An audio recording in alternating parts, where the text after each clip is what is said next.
বাসায় জলদি যাওয়ার জন্য এই ছেলেটি ছাদ থেকে লাফ দিয়ে দিল, কিন্তু ছেলেটি জানতো না তার দেখা দেখি আরো অনেক মানুষ তার পেছনে লাফ দিবে।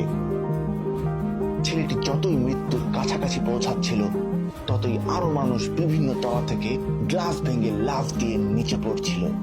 এত উঁচু বিল্ডিং থেকে লাফ দিলে এদের সবারই মরে যাওয়ার কথা, কিন্তু দেখে মনে হচ্ছিল এই বিল্ডিং এর কারো ভেতরেই মরে যাওয়ার কোনো ভয় নেই। দেখতেই দেখতে ওই বিল্ডিং এর সব লোক লাফ দিয়ে দিল, কিন্তু ওরা আসলে মরার জন্য লাফ দিচ্ছিল না, ওদের সবার ডেস্টিনেশন ছিল মুজিব সড়ক যশোর জেলা স্কুলের সামনে মেরি নার্সিং ভর্তি কোচিং এ রিসেন্টলি এক ঝাঁক তরুণ শিক্ষার্থী সরকারি নার্সিং কলেজে চান্স পেয়েছে।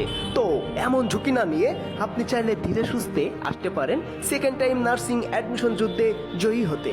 তাই আজই যোগাযোগ করুন যশোরে একমাত্র মেরি নার্সিং ভর্তি কোচিং এ।